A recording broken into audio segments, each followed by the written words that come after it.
So আবারও চলে আসলাম একটি ট্রিপে, টোর অফ গাজীপুর গ্রুপের সাথে। এই যে আমাদের পিছনে হিউজ পরিমাণ বাস। আজকে আমরা এখান থেকে রাত্রে সীতাকুণ্ডের উদ্দেশ্যে রওনা দিব।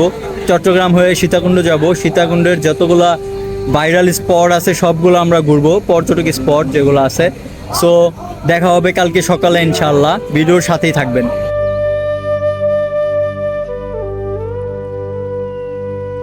টানা 8 ঘন্টা জার্নি করার পর এখন আমরা বাস থেকে নেমে গুটিয়াখালী সমুদ্র সৈকতের উদ্দেশ্যে রওনা দিয়েছি। গুটিয়াখালী সমুদ্র সৈকত বাংলাদেশের চট্টগ্রাম জেলার সীতাকুণ্ড উপজেলায় অবস্থিত। এটি অন্যতম উপকূলের পর্যটক আকর্ষণ।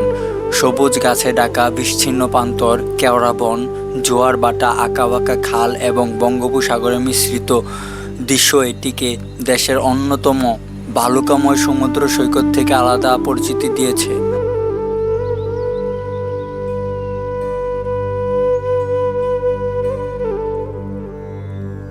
এটি গুটিয়াখালী সমুদ্র সৈকত। অন্য সব সমুদ্র সৈকত থেকে এটি আলাদা, এক অন্য জগৎ। এখানে রয়েছে সমুদ্রের পাড়েই এক বিশাল গাছের প্রান্তর, যেটা দেখতে অনেক দূর দূর থেকে পর্যটকরা ছুটে আছে। তাই আমরাও গাজীপুর থেকে চলে আসলাম এই গুটিয়াখালীর এই সমুদ্র সৈকতটি দেখতে। সমুদ্র সৈকতটি সীতাকুণ্ড বাজার থেকে প্রায় 5 কিলোমিটার দূরে অবস্থিত। মুরাদপুর সমুদ্র সৈকত নামেও পরিচিত। বাজার থেকে সিএনজি বা অটোরিক্সা করে বাদ পর্যন্ত যাওয়া যায়।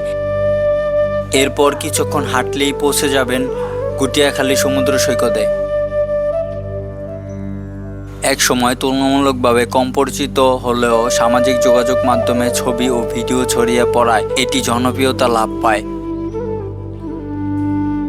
পরবর্তীতে এই এলাকাটিকে পর্যটক সংগঠন এলাকা হিসেবে ঘোষণা করা হয়, যাতে এর উপকূলের পরিবেশের ও প্রাকৃতিক বৈশিষ্ট্য সংরক্ষণ করা যায়। সো গাইজ, গুটিয়াখালী সি বিচ ঘুরে আমরা এখন চলে যাচ্ছি চন্দ্রডিঙা যে মন্দিরটি আছে, পাহাড়ের উপরে যে ভাইরাল মন্দিরটি আছে, সেই মন্দিরটি দেখার জন্য। আমি শুনেছিলাম, আমার ফ্রেন্ডরা বলেছিল যে যারা নাকি অনেক পাপ টাপ করে তারাই সীতাকুণ্ড আসে। এখন যে দেখি ওই মন্দিরটা দেখার জন্য নাকি প্রায় 2 ঘন্টা হচ্ছে আপনার হাইকিং করে হচ্ছে পাহাড়ে উঠতে হয়। এখন যে দেখি যে কি অবস্থা, যদি সম্ভব হয় আমার দ্বারা তাহলে হচ্ছে আমি পাহাড়ের উপরে উঠবো, আপনাদেরকে অসাধারণ ভিউ নিয়ে দেখাবো। চন্দ্রনাথ মন্দির হলো বাংলাদেশের চট্টগ্রাম জেলার সীতাকুণ্ডের চন্দ্রনাথ পাহাড়ের শীর্ষে অবস্থিত। এটি হিন্দু ধর্মীদের জন্য প্রার্থনা করার স্থান। পাশাপাশি পাহাড়ের চূড়ায় মনোমুগ্ধকর দৃশ্যের কারণে এটি দেশের অন্যতম জনপ্রিয় ধর্মীয় ও ভ্রমণ গন্তব্য হিসেবে পরিচিত। মন্দিরটি চন্দ্রনাথ পাহাড়ের চূড়ায় সমুদ্রপৃষ্ঠ থেকে প্রায় 310 থেকে 350 মিটার উচ্চতায় অবস্থিত। শীর্ষে পৌঁছাতে সিঁড়ি ও পাহাড়ি পথ অতিক্রম করতে হয়।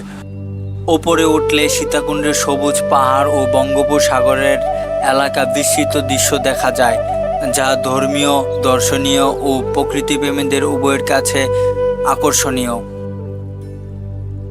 প্রচলিত বিশ্বাস অনুযায়ী মন্দিরটির ইতিহাস বহু শতাব্দী পুরনো। বিভিন্ন ঐতিহাসিক সূত্রে এর উপস্থিতি অন্তত 1100 শতাব্দীর দিকে নির্মাণ করা হয়েছে। শতাব্দীর পর শতাব্দী ধরে বাংলাদেশের অন্যতম গুরুত্বপূর্ণ হিন্দুদের একটি প্রার্থনা করার স্থান হিসেবে পরিচিত হয়েছে এই মন্দিরটি।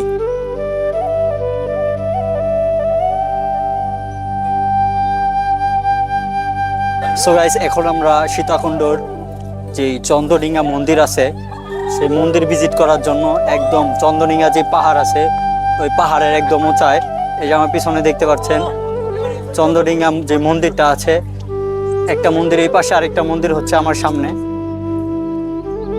চন্দ্রনাথ মন্দিরে ওঠার পথটা মোটেও সহজ নয়। প্রতিটি সিঁড়ি পার হওয়ার সঙ্গে সঙ্গে শরীর ক্লান্ত হয়ে পড়ে, শ্বাস দ্রুত হয়ে যায়। কিন্তু যতই উপরে উঠছি ততই চারপাশের প্রকৃতি নতুন করে অনুপ্রেরণা দিচ্ছে। মাঝে মাঝে মনে হচ্ছে আর হয়তো পারবো না, কিন্তু প্রতিটি বিরতির পর আবার পথ চলা শুরু করলাম, কারণ জানতাম কষ্টের শেষে অপেক্ষা করছে অসাধারণ এক প্রকৃতির দৃশ্য। অবশেষে যখন পাহাড়ের চূড়ায় পৌঁছালাম তখন মনে হলো এই কষ্টের প্রতিটা মুহূর্ত সার্থক। পাহাড়ের চূড়া থেকে চারপাশের প্রকৃতির অন্যতম সৌন্দর্য দেখে সব ক্লান্তি যেন মুহূর্তেই হারিয়ে গেল।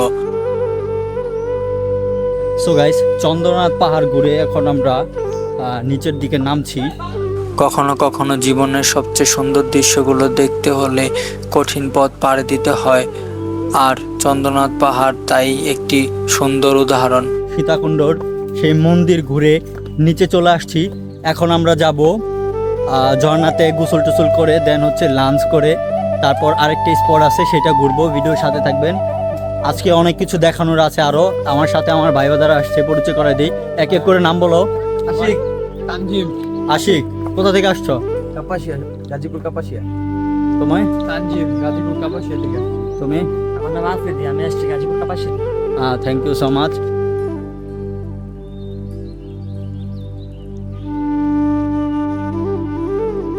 এখন আমরা রওনা হয়েছি মিশরের বিখ্যাত খয়াছড়া ঝর্ণার পথে। সামনে অপেক্ষা করছে সবুজে ঘেরা ট্রেকিং পথ, জলপথ আর গর্জন করা ঝর্ণার মনোমুগ্ধকর দৃশ্য। সো গাইস, আমরা ইতিমধ্যে খয়ারছড়া যে ঝর্ণাটি আছে সেটি দেখতে ট্রেকিং করে যাচ্ছি। আমার পিছনে দেখতে পাচ্ছেন রাস্তাতে কত পরিমাণ কাদা। এবার শুরু হলো আমাদের ট্রেকিং। সামনের পাহাড়ি পথ, ছোট ছোট জিলিপথ আর চারপাশের ঘন সবুজ প্রকৃতি।